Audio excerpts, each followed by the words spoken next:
Service user and carer participation has become an increasingly important part of how adult social care services are developed and delivered. Participation operates at many levels, from offering people a much greater say about their individual care packages to involving users and carers in strategic decisions about how services are designed and commissioned. In this film, we'll be looking at how Manchester Adult Social Care currently involves its customers, as it calls service users and carers, including people with physical disabilities, learning disabilities, people using Manchester's drug and alcohol services, and members of Manchester Carers Forum. We'll be using the jigsaw model of participation to help us understand how Manchester approaches user engagement. The jigsaw connects 4 aspects of participation: culture, structure, practice and review.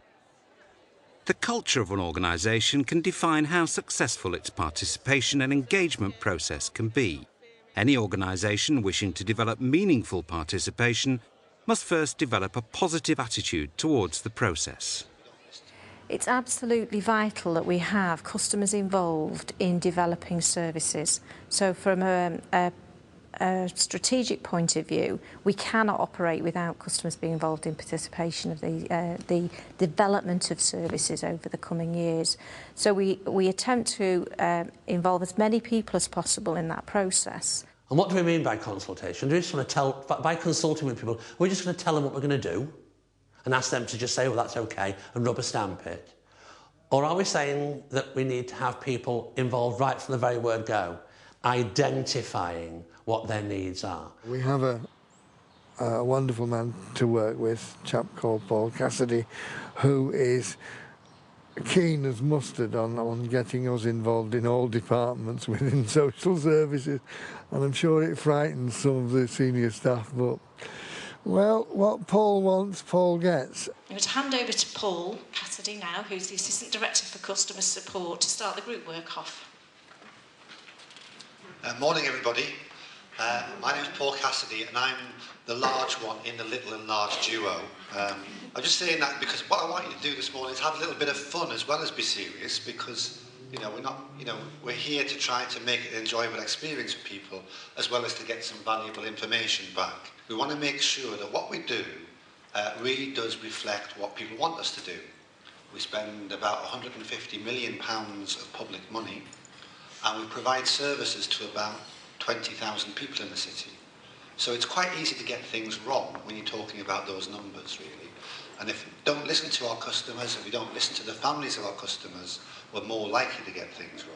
The benefits of including people in planning and thinking things through is that actually we really get to understand how services feel when people receive them. So we can do lots of designing of services, but without customers involved, we won't really know what it's like to be in receipt of social care in the city. I live in it, I eat it, I breathe it, I sleep it, I work with the people who are involved in it, therefore I know the system inside out and backwards.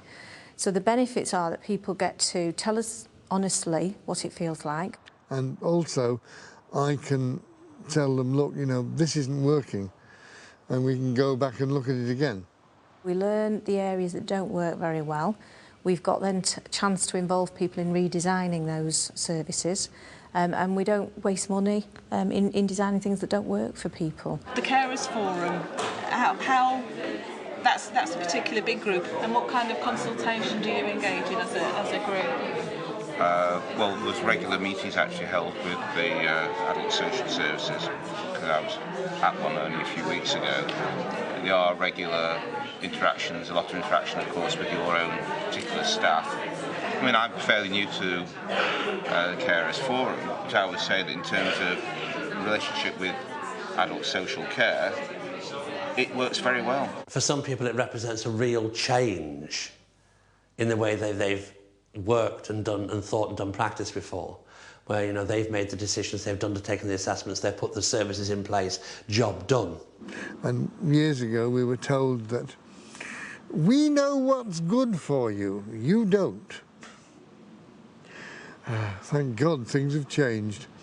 Through the individual budget and through the personalisation agenda. That's the way things are going. People in local authorities and in statutory bodies need to really wake up and smell the coffee on that agenda, because very soon they're not going to have budgets to manage. That money will actually be in the hands of the people for whom the services are intended.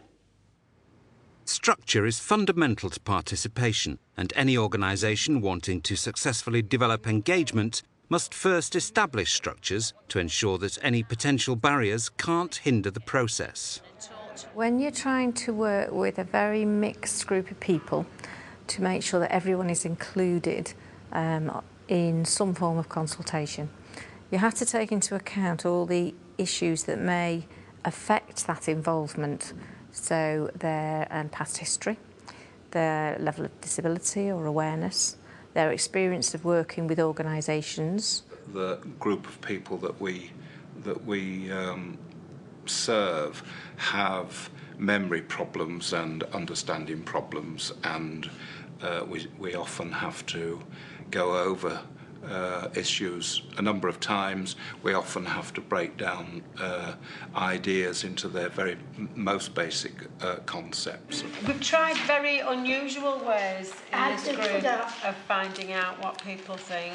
So you had a problem and you told people about the problem? Yeah. So that's a consultation, really. What do people understand by the word consultation? Like if you were Polygon and you said to me, I'm doing something with you together, like coating your mollo. One of our main principles is that you really need to know people in order to get the best kind of responses from them without leading and without prompting too much. When we're planning an event, we have a checklist to go through to make sure we've covered people's needs. So, for instance, signers and interpreters, access issues, support workers on the day, all the kinds of practical things that people will worry about when they're coming to events and may hinder that participation in that event. We do have a number of interpreters with us today. We've got the BSL signer interpreters at the front, and we have got some language interpreters in the room as well. Manchester always makes sure it is a room that is accessible to disabled people.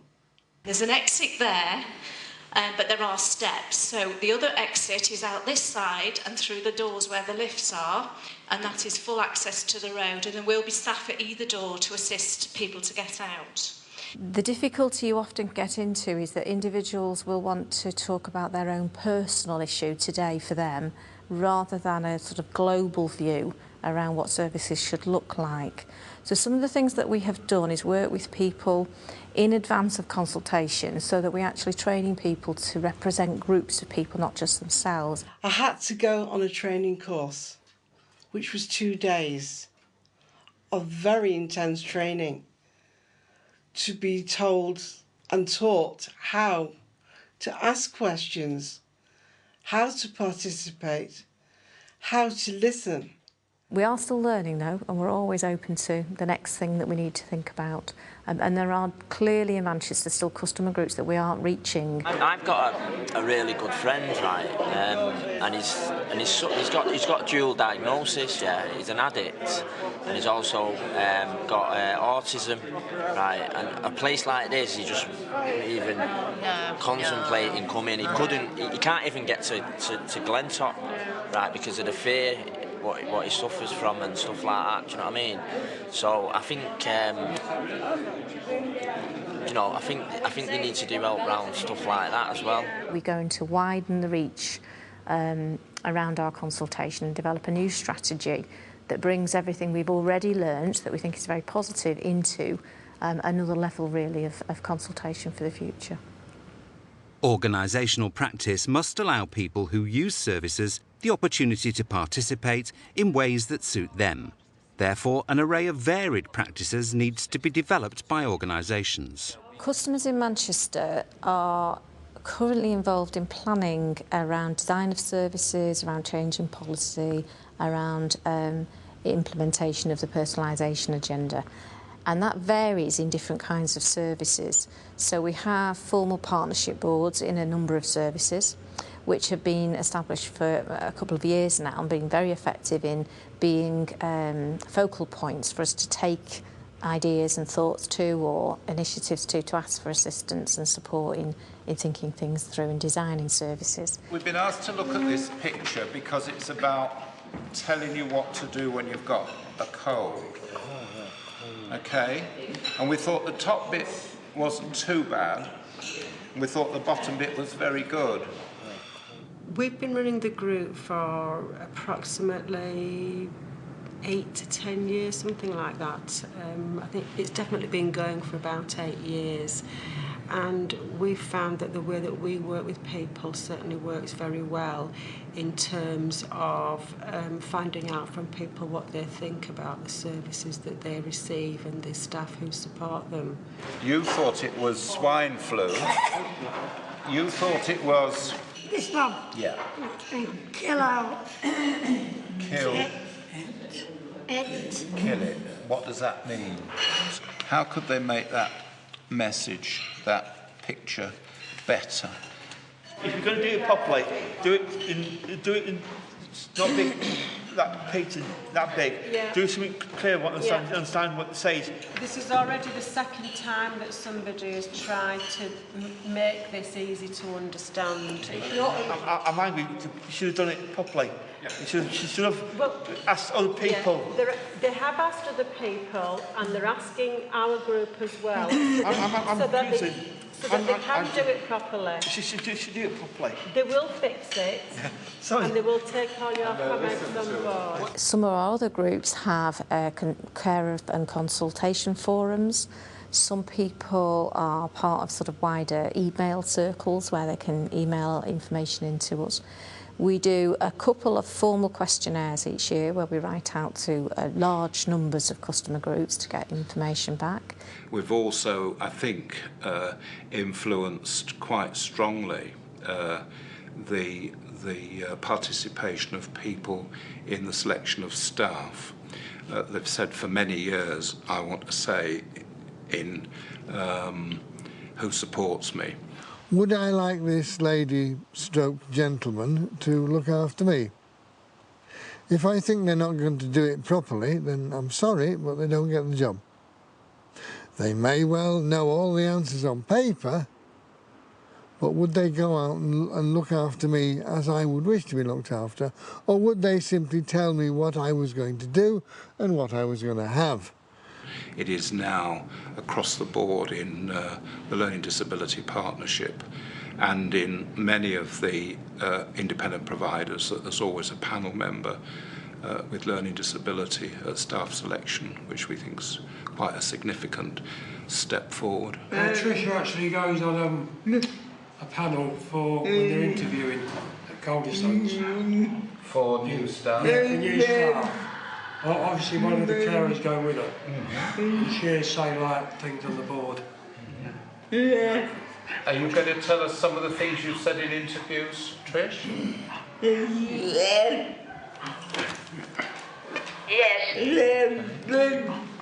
There's questions actually on there, but they're not actually working. Oh, you haven't got the questions today? I'll probably ask something like, would you be prepared to take me out on my activities? Because I go out a lot.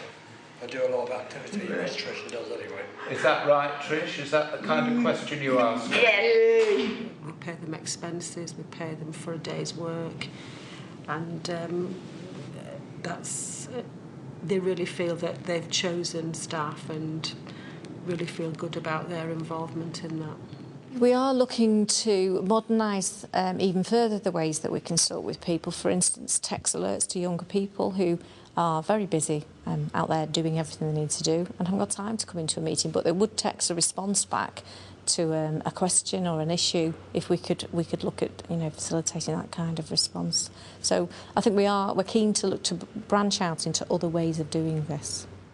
The review process allows organisations to reflect upon their participation strategy and evaluate any progress, achievements or improvements that may have been highlighted during the process.